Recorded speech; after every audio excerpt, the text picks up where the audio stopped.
现在咱来开始了，咱头一个 speaker 是一个 professor， 伫美國University of Massachusetts Amherst， 伊嘅研究或 research 是關於華人及 Chinese species 所伫菲律賓嘅 history， 伊嘛是對華僑嘅也大興趣。伊嘅 research focus on 也做複雜嘅 things， 係咱像 race, ethnicity, gender, empire 及 nationalism。 Now, without further ado, let's begin our first discussion for the day. Our first keynote speaker holds the esteemed position of college professor of history at the University of Massachusetts Amherst, an accomplished scholar. His research intricately weaves through the history of the Chinese and Chinese mestizos in the Philippines, as well as various Chinese diasporic communities around the globe. His work critically addresses complex themes such as race, ethnicity, gender, empire, and nationalism. Kinadali presenter pick up dan siya sige actually ito title si Intsik tayo Chinotagalospanische Hokaglish Lannang identikap Lannang the Philippines construction cup negotiation.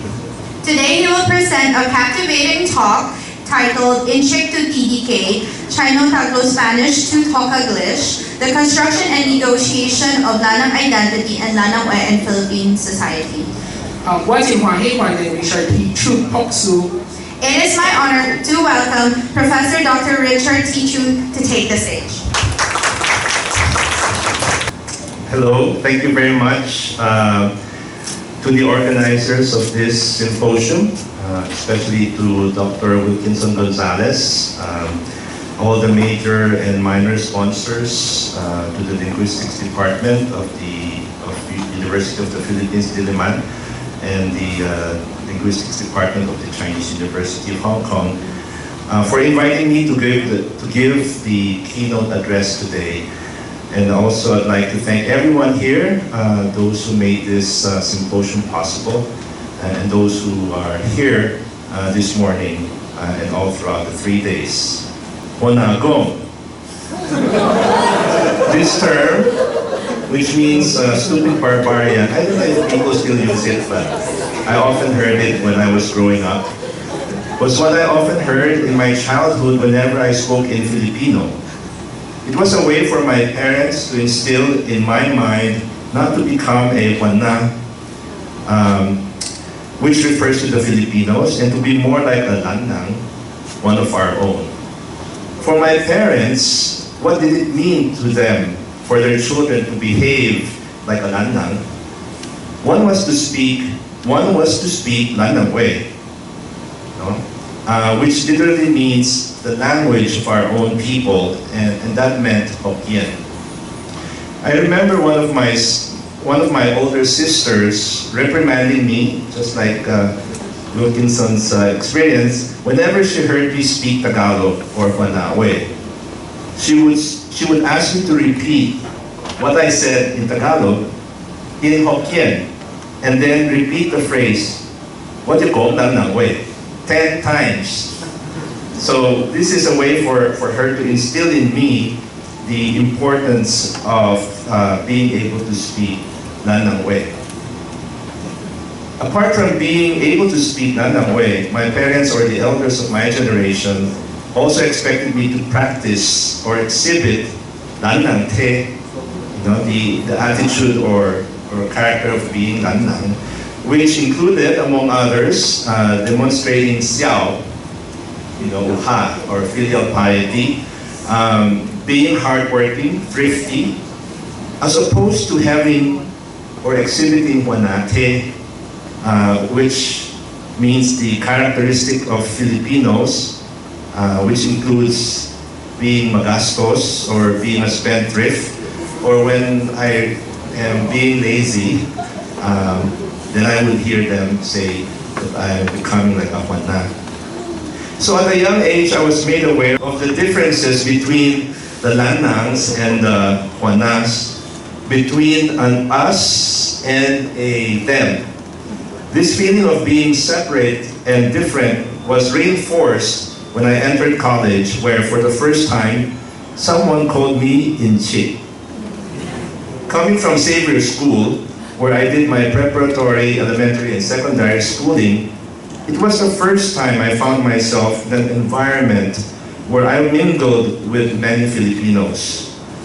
One day, one of my Filipino classmates corrected me when I referred to myself as Filipino, saying that, although said in jest, that I was Intsik. I felt stunned the moment I heard him say that, for never had I been called that before.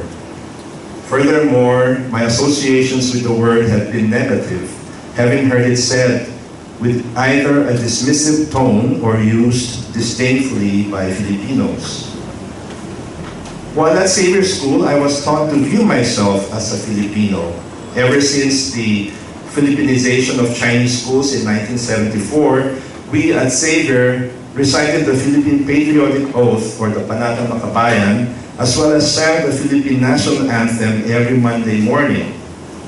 Though we still studied Mandarin, the number of hours to study the national language of China had been reduced to just 2 hours a day. And despite learning Mandarin, many of us did not become fluent in it since we did not speak the language outside the classroom or at home.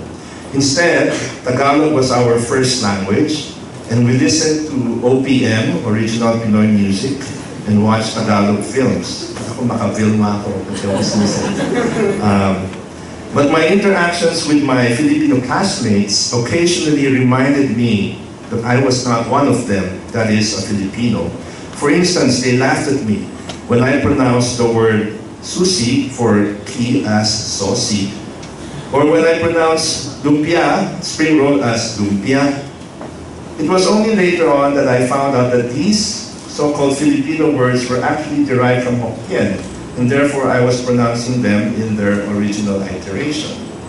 Furthermore, even though I was born and raised in the Philippines, my continued exposure to Chinese culture, such as being brought to Binondo every weekend by my father to visit my grandmother, who wore the traditional Chinese attire for women and had lotus feet, eat gumami or beef mami at the original Lannang restaurant, or to watch Chinese movies such as those of famous movie Taiwanese actress Lin Xinxia, and on top of the constant reminder at home to speak Lannang way, all these made me continue to identify as Lannang as well.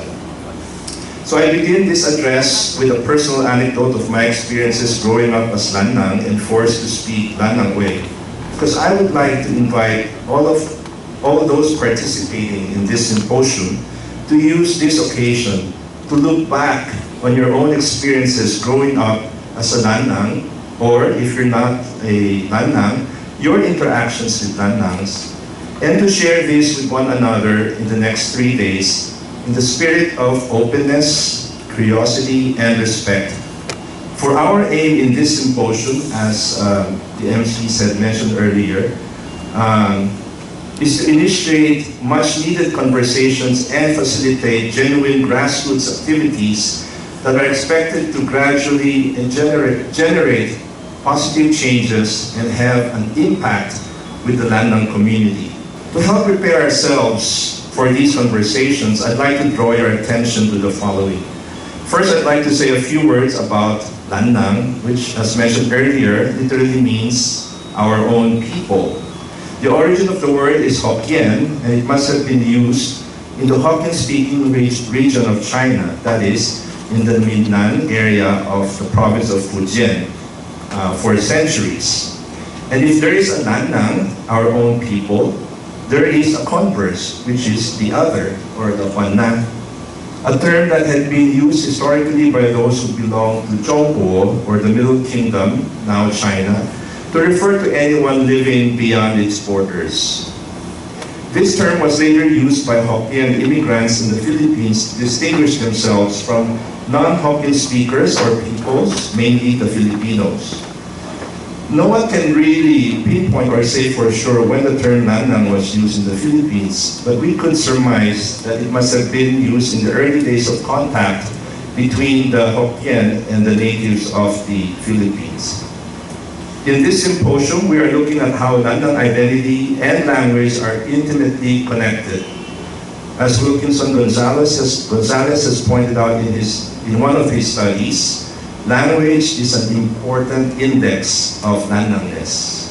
Quoting him, he said, "The link between the two is clear in my observations of and interviews with the Lannangs, who drew on their linguistic repertoire to describe and justify their identity as Lannang.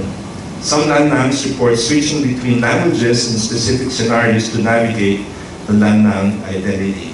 In his study involving 130 respondents, Gonzalez identifies 4 facets of Lannang identity: completely Chinese, completely Filipino, both Chinese and Filipino, and neither Chinese nor Filipino. For these respondents, one's degree of Chineseness is based upon one's ability to speak Hokkien, while the person's degree of Filipinoness by the person's ability to speak Tagalog. Being capable of switching between Chinese and Tagalog makes one both Chinese and Filipino. And finally, being neither Chinese nor Filipino is primarily indexed by the mixed language Lannang way. In his conclusion, Gonzalez states that Lannang identity is multifaceted, dynamic, and closely connected to language. What may appear as a paradox on the surface, that is, being Chinese, Filipino, neither, and both, is resolved when one considers the Lannang identity as a broad macro identity that consists of all of these complementary interacting parts, a truly hybrid identity whose components are constantly negotiated in various social contexts through language. Lannangness is better conceptualized as having multiple dynamic parts rather than as having only one static component, Chineseness. In other words, there is no such thing as a Lannang identity that is static, universal, or homogeneous. Instead, Lannang identity is better understood as an identity that is constantly being constructed, shaped, reshaped, contested, and negotiated over time and space by those who seek to dominate others and those who are being dominated. To better understand the term as used in the Philippines, I'd like to now give a historical overview of how different hegemonic groups try to construct reified versions of Lannangness and how such attempts have been thwarted, challenged, or manipulated by the Lannangs. During the Spanish colonial period from 1565 to 1898, the colonial state called the Chinese Sanglei to mean literally from the Hokkien word Xiong-lai, which means one who comes often. The Sangleis were taxed along with the Mestizos de Sangley and Indios. The Spanish Catholic Church also distinguished them along religious lines, that is, calling those who converted to Catholicism Sangley Cristiano and those who were not Sangley Infiel. Many Chinese, mainly male, came to the Philippines attracted by the economic opportunities provided by the colonial economy. Many worked in different trades as well as became merchants and the middlemen between colonizers and the natives, between those living in the urban and rural areas, and between foreign and local businesses. Because numerous Chinese men also entered into consensual relations or intermarried with local women, a class of Chinese mestizos, that is, offsprings of these unions, was created or recognized by the Spanish regime. Now, Binondo was the ethnic enclave for Christianized Chinese families, aside from being the commercial hub of the state. But even though known as an ethnic Chinese enclave, Binondo was also home to many wealthy Indios and foreigners. Visiting the country in the 1880s, a German scholar coined the term Chinotagalospanische, combining Chinese, Tagalog, and Spanish to describe the kind of language spoken in Binondo and its surrounding areas. Spanish observers, including civilians and missionaries, often racialized the Sangley vis-a-vis the indigenous peoples or the natives, describing the former as hardworking, thrifty, frugal, as opposed to the latter's traits of indolence and the love of good life. But the Chinese were hardly a homogeneous group. Those who came from the Minnan region of Fujian made up at around 50 to 70% of the Chinese population in major urban areas, with others coming from the Guangdong province. The late 19th century Spanish writer, Rafael Gomez, wrote, "It is good to distinguish the Asiaticos. Not all are the same, although they seem so from the external aspect. Some are Chinos and others are Macaos. And these two epithets are of great importance in the Philippines. Neither Macao wants to be Chino, nor Chino Macao. Those from Macao are very uncomfortable if they are called Chinos, and they answer with some haughtiness that they are Macanistas, free men, even similar to the Spanish, friends of women, of games and of wine, rude as Persians and prodigals as the sons of usurers, while the Chinos are poor, work in miserable conditions, and work to save, nothing more. On the other hand, the Chinos did not like to be confused with whom they regarded as pseudo-Portugueses, and whom they considered as racially inferior." As we study the history of Lannang, we must remind ourselves that they were active historical actors who were capable of playing with different identities, of switching from one to another, as I have demonstrated in my study of the border crossing and flexible practices of Chinese merchant families in Manila during the latter part of the 19th and early part of the 20th centuries. In line with our symposium's main theme, I would like to provide an example of how individuals also used language to hide themselves or escape from the power of colonial authorities. One case comes from a Manila Times article dated November 3, 1900. Under the newspaper's daily section called Police Court News, and with the title Bribery, this article mentions how a Chino who had been arrested for an offense, unclear from the article, tried to bribe a native officer $1 Mexican, and therefore was charged not only with this crime, but also for bribery. So it's like when you're caught driving beyond the speed limit and then you try to bribe the police officer, you could get charged for both. But the prisoner denied the bribe and said that, quote, "It was impossible for him to have offered any bribe as his knowledge of the Spanish or Tagalog languages was absolutely nil."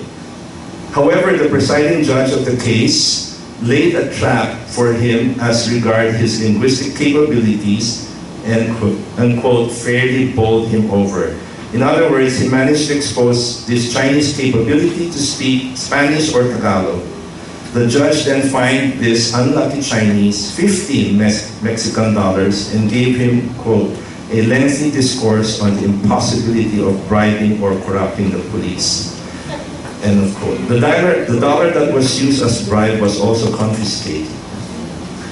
Turning now to the period under the Americans when the United States colonized the Philippines in 1898, it nationalized citizenship by dividing its colonial subjects into either Filipino or non-Filipino or alien, departing from the three-way ethno-legal classificatory system of Sanlay Chinese Mestizo Indio of the Spanish colonial period. This paved the way for the binarist either-or view to ethnic identities that we see in contemporary Philippine society. It was also during this time that the association of the Chinese as Homo economicus became more fixed. First, with the creation of the Chinese exclusion laws that forbade laborers from coming into the Philippines. Merchants were one of those classes of people who were exempted, and therefore many Chinese came in as or became merchants in order to be able to stay. Furthermore, as Caroline Howe pointed out, citizenship laws also required that you had some capital or means to show in order to qualify for naturalization. The following political cartoons illustrate not only the association of the Chinese with capital, but also their role as an economic pariah who took advantage of the economic setup created by the American colonial state and at the expense of the Filipinos. So this is from a newspaper called Miao, dated October 21, 1901, where you see here that the Chinese slowly, by immigrating to the Philippines, slowly squeezing out the industries of the Filipinos and benefiting from the economy. No? And another, about 15 years later, another newspaper called The Independent, again, portrays how Chinese immigration, immigrants coming in as poor, but leaving the Philippines as rich people. And then here is The Independent from 2 different dates, where on top you see that the Chinese is the competitor of the Filipino retailer, that most of the Filipino customers patronized his store, whereas nilalanaw na the store of the Filipino or Filipina portrayed as a woman. And then here you can also see how the Chinese vendor was being compared to the Filipino vendor, and how over time the Chinese progresses to become a wealthy person, whereas the Filipino remains poor. So these are some of the racialization of the Chinese during the American colonial period. This is another one that again also portrays the Chinese as milking, Philippine business, whereas the Americans and the Filipinos continue to fight over each other while the Chinese silently makes money.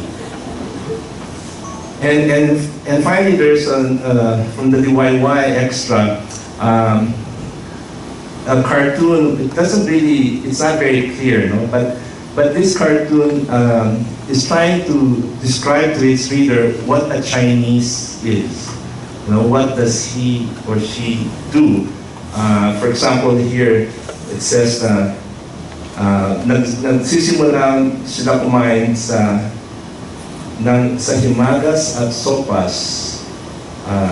So the kind of food that they eat and the way they walk, and also other things like here, how they shake their hands. So this is a way of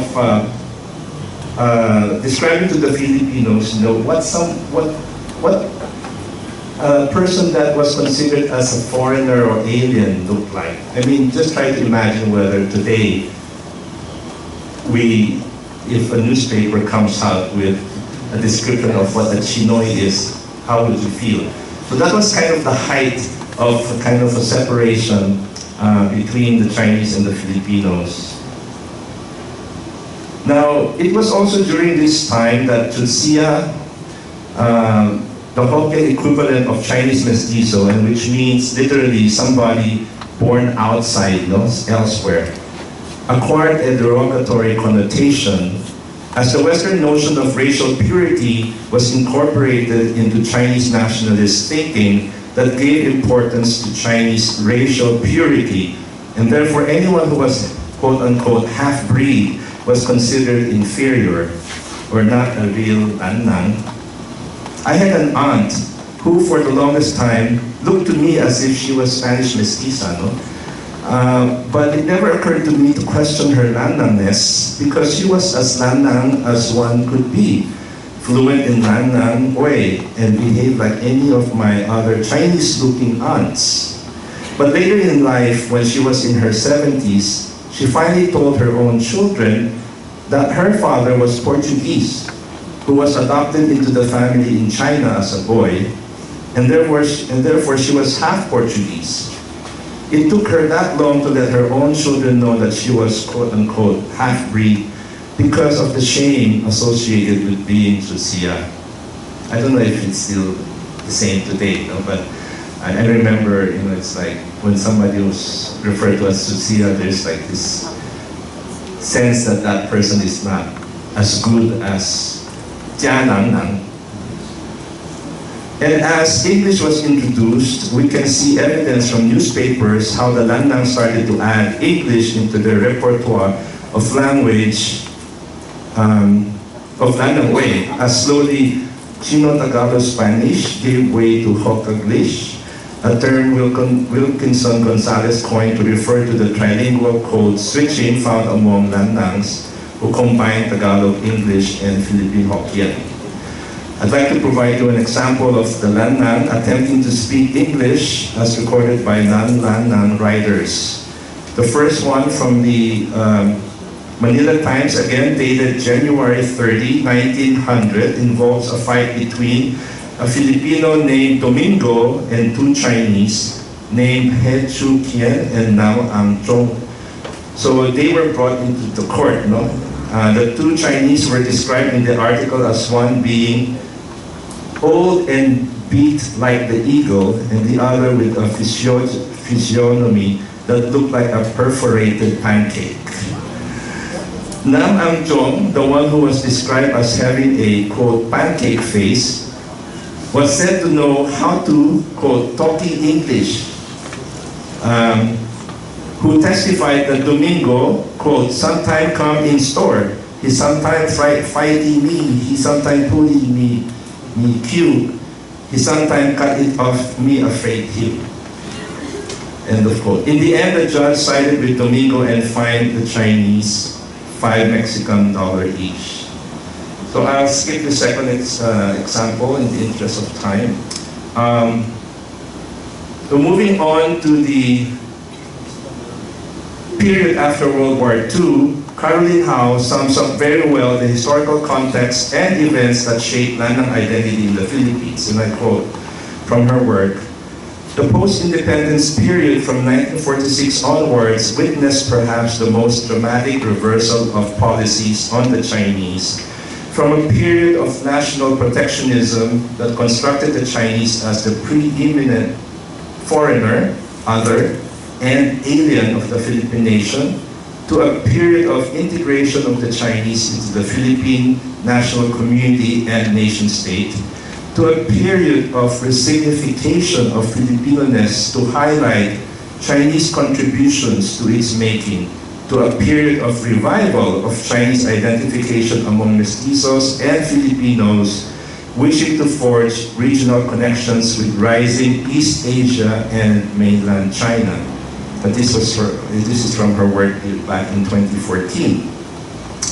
This shift from a perpetual outsider to a characterization that was less derogatory can be seen, for example, from the sympathetic Chinese character Mr. Wong, portrayed in films by Filipino comedian Chiquito. No?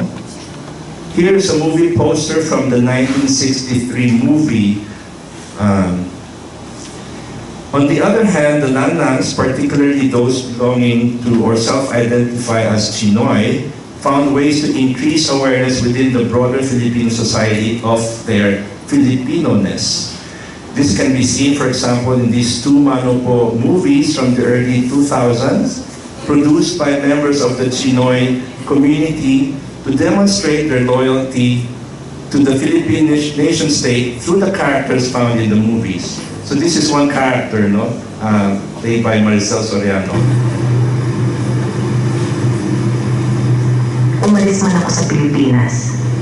Sa ayaw at sa gusto ko, dala ko pa rin ang Pilipinas. Kaya bakit ko pa aalisan ang hindi ko naman lubusang matakasan?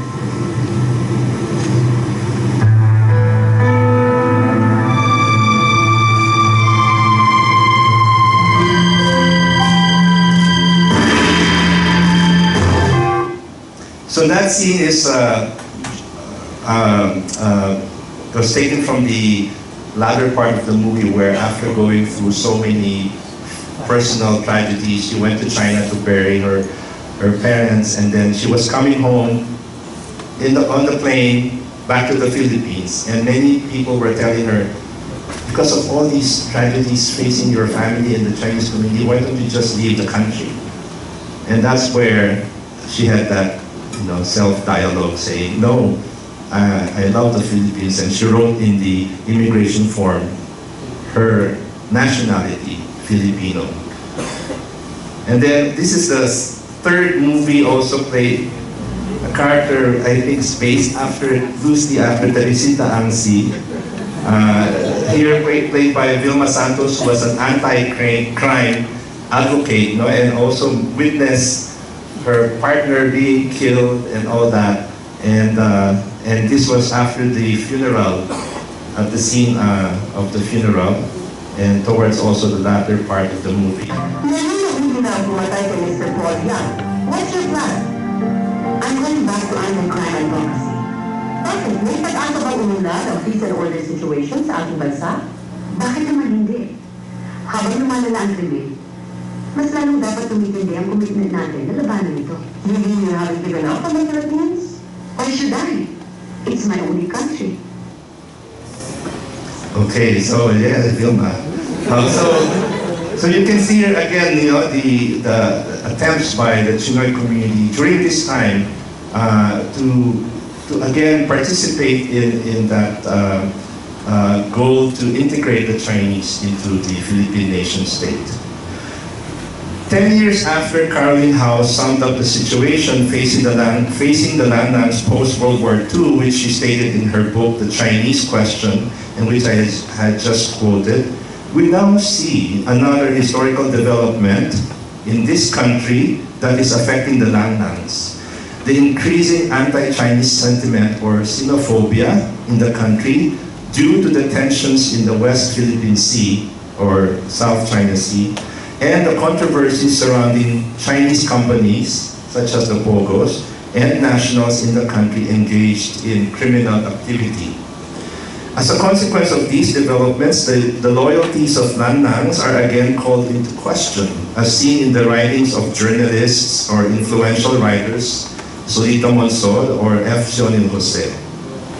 An example of the rising or continuing anti-Chinese sentiment in the country can be seen in social media, such as this social media post, which demonstrated the response of Filipinos to the achievement made by Tiffany Uy, a Chinese Filipino who graduated with the highest recorded general weighted average from the University of the Philippines since World War II. Here you can see, again, it's not very clear here. This is a Facebook page, and the comments about Tiffany Uy. For example, one here says, another Chinese blood in the history of UP, a university supposed to be for Filipinos and for the poor. Hope she has a heart of the Filipino, because obviously she's Chinese by family surname. The only way to get that kind of grades is straight Chinese parents. And then someone said, Chinese yan, and then half Chinese yata, and then Chinese, she's Chinese Filipino, Chinese wala bang pure Pinoy naman, Chinese, and so on and so forth. Again, questioning her Filipino-ness. Hence, this, quote, period of revival of Chinese identification among Chinoys and Filipinos may veer instead towards a reverse identification with China, given the rising xenophobia in this country. And to politicians like Senator Dick Gordon and I guess a politician, Neil Estrella, the intimate link between being Chinese and speaking Chinese is not lost during the Senate hearing of a case back in 2017 involving the discovery of a big shipment of drugs called shabu, worth 6.4 billion pesos and weighing 604 kilos. The drug was found in 2 warehouses in a city north of Manila, and this shipment came from China. And a hearing was called by the Philippine Senate to investigate who allowed this shipment to pass through the Customs Bureau. One of those summoned in the hearings was Neil Estrella, who was the Bureau's Director of Intelligence and Investigation Service. So I'd like to play, if possible, the part of the hearing. Isang tao na first timer, remake agad. Pangalawa, hindi na siya first timer, ang dami niyang pinasok, wala pa rin suspecha. Pangatlo, galing sa China. Ang pinalabas nyo, lumabas sa 2 araw, alam nyo may lumabas ang ganon, hindi ka rin pag-coordinate sa PIDEA. I think if we look at the Anti-Graft and Corrupt Practices Act, lalabas siya na yung corruption na yan. And now, Mr. Perdon, enter the dragon. Kailan dumating yan? When I called Commissioner Perdon, Your Honor, he arrived in the morning. When did she arrive? So this is Estrella, Nonia Estrella, being interrogated. When Perdon, dumating siya? He asked me briefly again about what I initially briefed me, and I told the Commissioner, Your Honor, that we believe that the other containers still have drugs. So may drugs na. When did you call PIDEA? He told me that he already called PIDEA, Your Honor. Oh, he did? How did he call him? Di ba niya nakikita yung drugs? After I briefed him, Your Honor, that we are already sure that there is... When did you brief him? You're not really sure. What time? Your Honor, after the first cylinder was opened, I called Commissioner Perdon to inform him that indeed the information now is correct. Anong oras nyo? Between 5 to 6, Your Honor. Okay. 5 to 6. At by that time, nilatag nyo na yung mga droga sa said. That's it, Your Honor. We were still getting at least 2 to 3 plastics and verifying it, Your Honor. Anong din-verify na? We're looking at the... Meron ba kayo examination table doon? Your Honor, we're basing it from experience that this substance is really methamphetamine or shabu, Your Honor. You're half Chinese, aren't you? You're half Chinese, aren't you? Not half, Your Honor, but my mother's name is Lin. Lin? You speak Chinese, right? No, Your Honor. You don't? I don't, Your Honor. Are you sure? Yes, Your Honor. We'll find out about that later. Yes, Your Honor. You can understand Chinese? No, Your Honor. Just some few words and few lines, Your Honor. Alright. Ano, okay na Mandarin? I studied Mandarin level 1 and level 2, but I think I miserably forget everything, Your Honor. Or conveniently forget everything. Not miserably, conveniently. No, Your Honor, hindi ko talaga ako nakipag-usap ng Chinese kahit tayo na, Your Honor. I just try to memorize some words. Alright, when Magsushi arrived, is it not true that every time, did you not tell?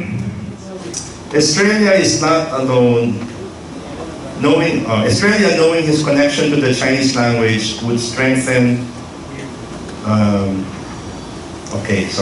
What this questioning demonstrates is that Gordon, knowing that Estrella is part Chinese, thinks that Estrella should be able to communicate with Richard Tan in Mandarin, when in fact most Chinoys like Estrella can hardly speak Mandarin. Yet to a Filipino like Gordon, Estrella must have many things in common with Richard Tan. Worse, this whole smuggling incident may raise a suspicion among many Filipinos that Chinoys connive with Chinese nationals in various illicit operations in the country. That they, being all Chinese or even half Chinese, speak, think, and behave the same way. And just like Colas or Sulita Monso contended, are politically disloyal to the Philippines.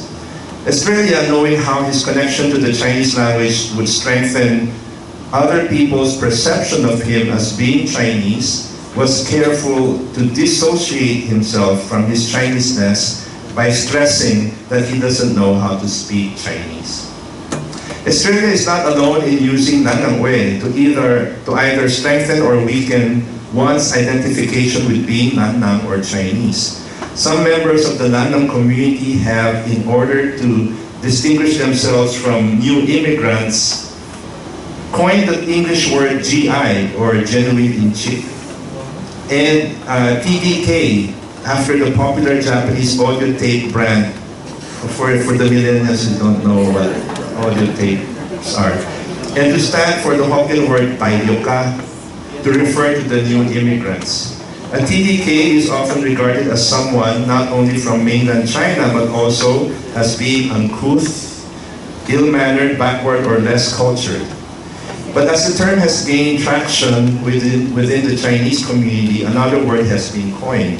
CNN, or Jianangnang, a Hokkien word that literally means authentically one of our own, but figuratively means authentic Chinese.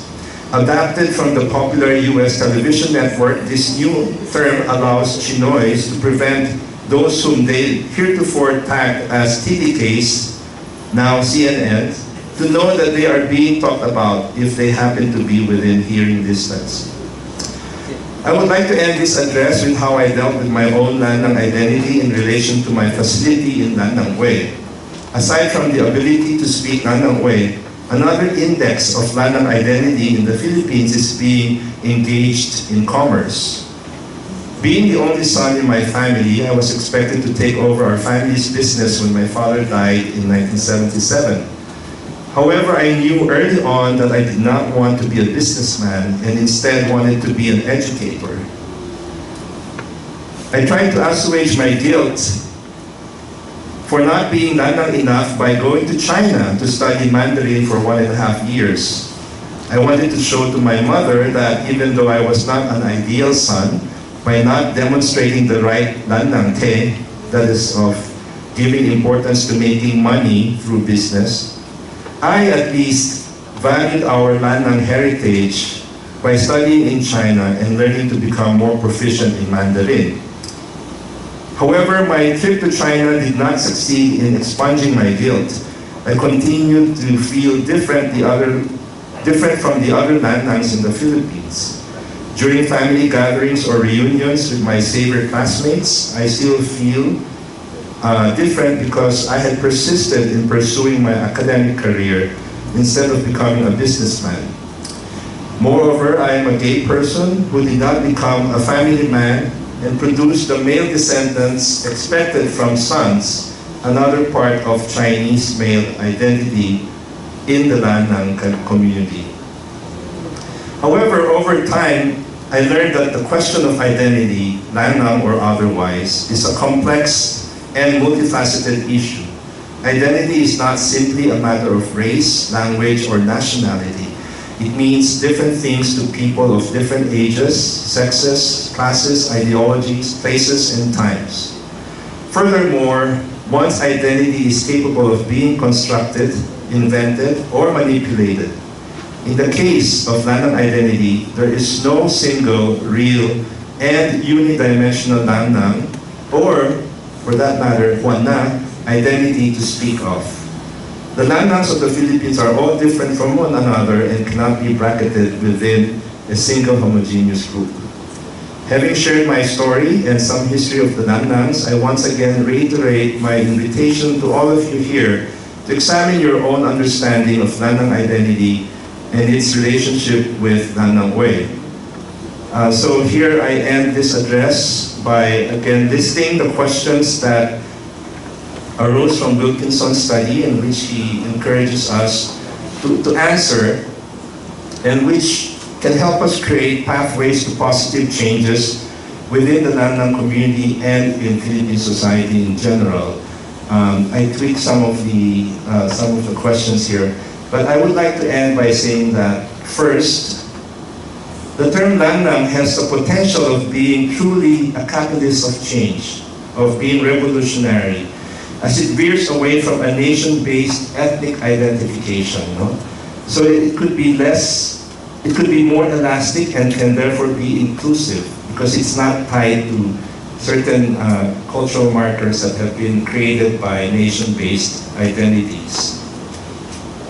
How it can be inclusive and revolutionary is an ongoing question that we are all engaged in this symposium and beyond. Okay.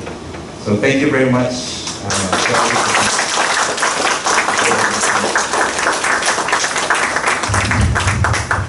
So thank you, Professor Dr. Chu, for that very insightful presentation, Toshadi. So now we will open the floor for some questions. We have maybe 5 to 10 minutes, for maybe some comments or feedbacks. We have microphones in the front and the back. If anyone wants to respond or ask questions, feel free to ask them now. I just want to know who coined the word, the English word Lannang, L-A-N-N-A-N. Oh, who coined the word Lannang? Is this an official? No. Well. Just for the purpose of this symposium. I don't think the term. Well, it's a question for you, though. Is it an official term in English? I don't think so. It's not in the dictionary yet, but I think there's always lots of potential for any word, basically, to be legitimized in another language. The reason why I raised it up is because it's really 2 characters, right? Right. So, what's your name? Sorry? Jonathan. Mr. Jonathan said that Lannang is basically 2 words or 2 characters in Chinese. So, how can it be an English word? So, one thing, very cool thing about language is that it's always changing, right? We see borrowings, we see mixtures, and reanalysis of 2 words into 1 word. So, I don't know. For me personally, I actually distinguish between lan and dan, right? So sometimes I even say dan lannang to mean we, Chinese with double coats, right? So I don't know. What do you think? Are you asking whether that's an official term, like Chinoy or Chinese or Filipino, or no? That's the beauty of it, no? It's a self-created, or maybe it's used in China originally, but it doesn't. It's very flexible, malleable, and it's not an official word, right? Which a word that's really used within the community. So, but what I guess we're trying to do here, I can correct me if I'm wrong, is to sort of elevate the word so that it becomes more, and I just hope that it doesn't become another term that excludes other people. Yeah. Right. Any other questions? Oh, Dave? Actually, this isn't really a question, but more to add to this. For instance, in Oxford Dictionary and different dictionaries, for instance, there's the word kilig and all that, and these have been accepted as English words. So in this case, for instance, let's say that Lannang gets recognized as a mixed language by, for example, let's say SIL or these other linguistics associations, then it may be accepted as something that may be used in a dictionary. It may be accepted through, for example, the inclusion of the term Lannang to describe the mixed language in SIL and different linguistic sources. So yes, and at the same time, in English as well, there has been many borrowings from the Hokkien language as well. So, ketchup became ketchup, just 1 word, even if it's 2 characters, or tea coming from te as well. So yeah, I hope that answers a bit of your question as well. Maybe just a point of clarification why I asked that question. Maybe it's more about the spelling, as opposed to. Why was it spelled with 2 N's instead of N, just a single N? Or maybe if it's a L-A-N hyphen, N-A-N-G. That's just where I'm coming from. So I was asking if this was an official spelling for it. Yeah, for sure. That's a really, really good question. Also, one of the things that kind of was raised during the organization of the symposium is why L, is this a standard version of it? No, not really. So if you actually notice here the program booklets, the organizing committee did not correct the variants that the presenters actually used in their slides. The tone marks, everything is up to them. So we know that the Lannang community is very diverse, right? So we're not really pushing towards a standardized spelling. We actually want to put forth this idea that we can have different varieties, right, or variants to kind of like express a certain word. So I'm not saying that Lannang with N is wrong. I'm not saying that Lannang is the correct term or Lannang should be the correct term. This is just one way of saying it for purposes of symposium. Hi sir, nice to see you again. So my question is related to the seemingly mutual disdain of recent immigrants, Kailoka, and the locals, and the second, third generation that have been living here already. Also in relation to the word Sutsia, I'm not sure if you know, but because you know, right, the way we use the word Sutsia is to refer to mixed Chinese. But I'm not sure if you know that recently, as far as I know, the mainlanders that are coming here use the word Sutsia to refer to local Chinese regardless of mixture. So I see a sort of the way they talk about, at least the ones I know, talk about Sutsia, the local Chinese, is in a bit of a disdain. So my question is, how far back does that go as regards to some kind of disdain between the local Chinese and the recent influx of new Chinese in the Philippine context? Is it a new thing, or did this exist long before, as far as I know? Oh, that's a great question. I would like to respond first to one point you're making, the term Sutsia. That term, I think, is equivalent of Chinese mestizo. Because historically, many Chinese from Fujian came here and intermarried with local women, and they produced mostly mestizos. But in China, they would refer to these offspring as Sutsia, which just literally means they were born outside, elsewhere, but not really meaning that they're half, quote unquote, half-breed. But because most of those who were born in the Philippines or outside of Fujian were mixed race, that Sutsia became associated with someone who is mestizo in the Philippine context. No? And that's why I'm glad you brought that up, because today that word does not really mean, when used by mainlanders, as referring to mestizos, but us here who were born outside of China, whether pure or mixed Chinese. Whereas the second part of your question, when did it become, When did the seemingly mutual disdain begin? Is it a new thing? Yes, between the Xinjiao and the... No, I don't think so, because if you read back to, especially during the latter part of the 19th century, when after 1850 there was an influx of Chinese laborers,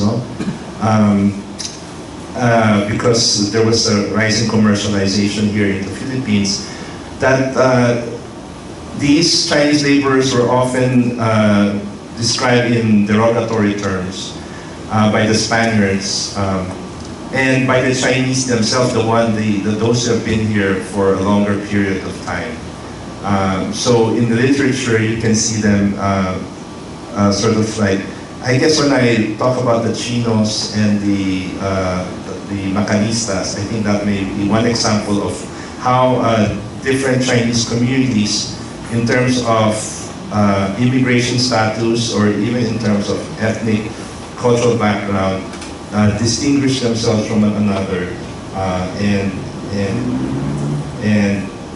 even develop some kind of animosity between one another, especially if one group is being seen in a negative manner and all the other groups are also being associated with the same group. The same manner today where a lot of Xinjiao in the Philippines is portrayed negatively in media, and that many newspapers sort of like lump the Chinese Filipinos and the Chinese from the mainland. And it also goes like class, in terms of class. If you read Dr. Jenny Galang's work about the Chinese laborers, the upper class Chinese or the wealthier Chinese also distinguish themselves from the lower class Chinese, especially if they were laborers. Thank you. So I think we all are updated on the recent news of a certain mayor that is being questioned for her identity. So I would like to ask whether or not this event has actually, like, what do you think, has this affected, like, the identity of Lannangs? Like, has it called into question our Lannangs? And do you think there is a divide between the Lannang community on her Lannang identity, I guess? Going back to your second question, divide in the sense that some like her, some don't. Yeah, do people think she is, do accept her part of our community, or do people do not accept her? Like, have you seen like any divide in such a reaction? I think certainly this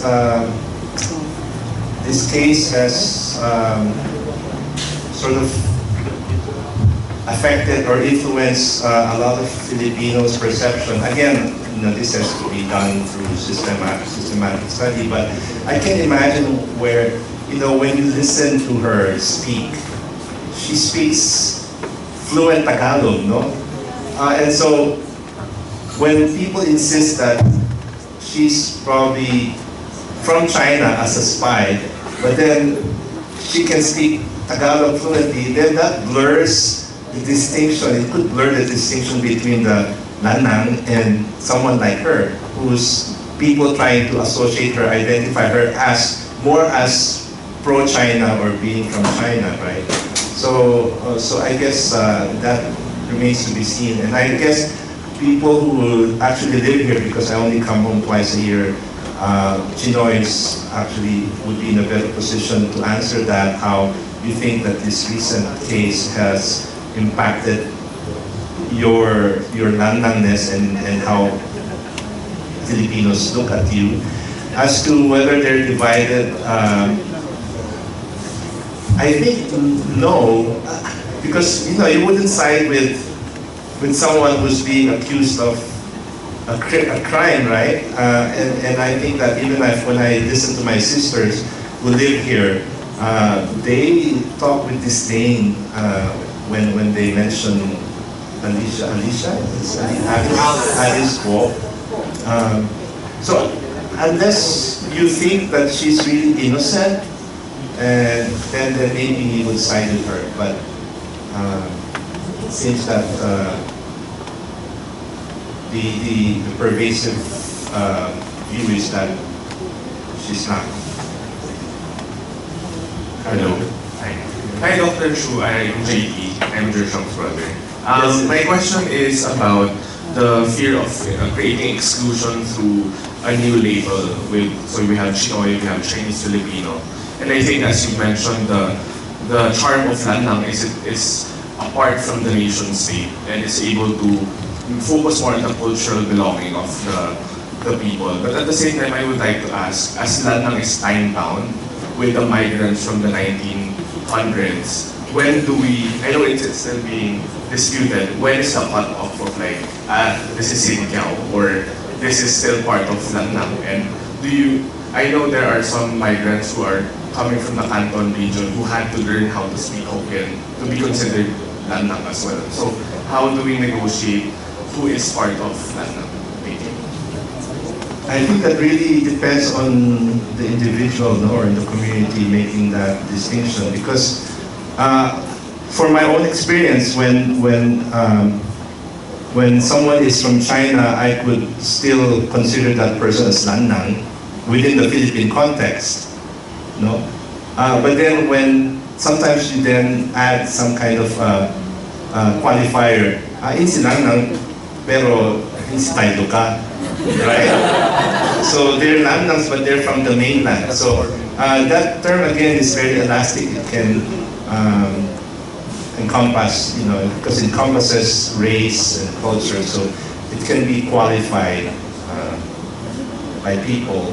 So it would really, when it becomes exclusionary or inclusionary, really depends on the time and the context.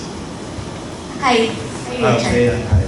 I want to respond to the mayor question from the Philippine context. So, yes, we get a lot of messages in Bahid Chinoy. I'm Mia from Bahid Chinoy. We get a lot of messages from in Bahid Chinoy, and we put out history tidbits in Facebook, and then they send messages and bash and segue into the West Philippine Sea issue, the Mayor Alice issue, and all that.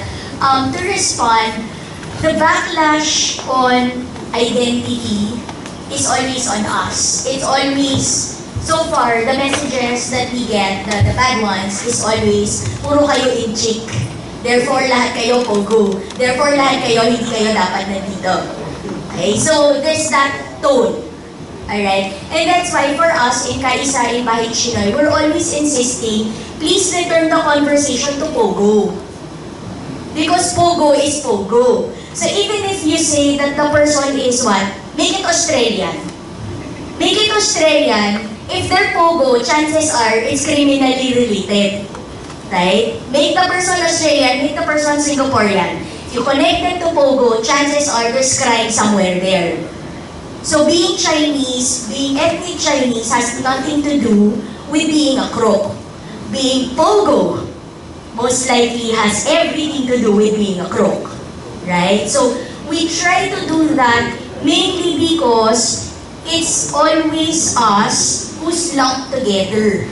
The messaging kasi, it's not just about us giving the message, but also about the perception of the general public seeing the messages.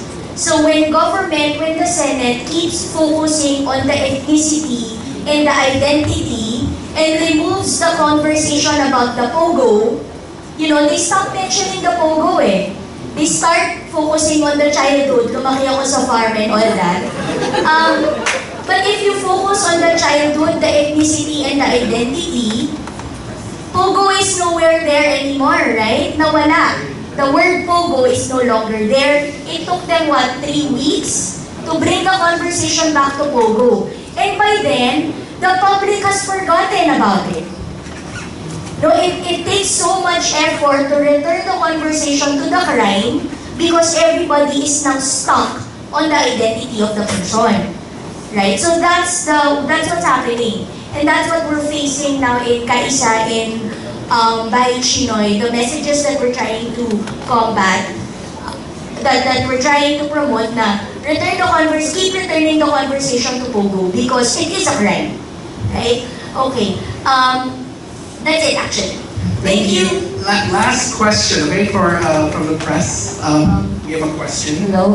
In relation to your talk kanina about xenophobia, how should Chinoy address or handle xenophobia in everyday lives and communities? Everyone. In everyday lives, how should Chinoy handle and address the problem? I think, for example, it's really being conscious about not also perpetuating stereotypes. For example, a lot of us still use the word wana. Even though we may use it innocently, that even we were born and exposed to it without knowing really the original meaning. But I think that it's still a reflection of when we use wana, manako, wanasumi, wanate, managong. It still reflects upon the Chinoy community or the Lannang community that while they try to grapple and understand Lannang-ness, they have to also question their view of Wana-ness. That's one, being just conscious of that, of also our tendency to see ourselves apart. And then, joining organizations like Kaisa, I think is important, and participating in their efforts in trying to, again, break down stereotypes and also fostering closer relationships between Chinoys and Filipinos. And one thing that I really like about Kaisa is that for example, in their stand on the West Philippine Sea controversy, they try to avoid saying that, oh, we're pro-Philippines or pro-China, because people usually would like to ask them, oh, kakampi ka ba sa China o kakampi ka ba sa Pilipinas? I mean, of course, I think that's playing into that card, or race card, no, in the discourse, whether you're for or against the country. And then it then goes into that realm of the people. And I think that for me, for example, if I'm asked that question, I say, I'm for the country or the side which is on the truth, you know, which fosters dialogue and unity and cooperation. Whether that's the Philippine side or the China side is not as relevant or important to me. If the Philippine government is obviously on the wrong, then I'm against the Philippine government. But then we should also we should separate that conversation from the people. And so I think that's what Kaisa is also trying to do, that just because you are against what the Chinese government is doing does not mean that the Chinese people are also demonized. You know, so we should separate that too. The actions of a country through its government and the people themselves, so that we learn in our understanding of people that we have to separate the country from the national identity, the nation from the people. And this is where nationalism, then, we have to question our own forms of nationalisms. Because nationalism, whether it's Filipino or Chinese, can be used to really create boundaries, no? To demonize the other, create an other.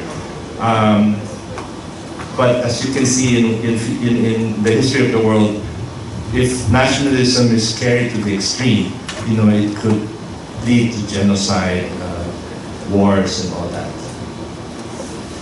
Thank you. So let's give a round of applause to our speaker.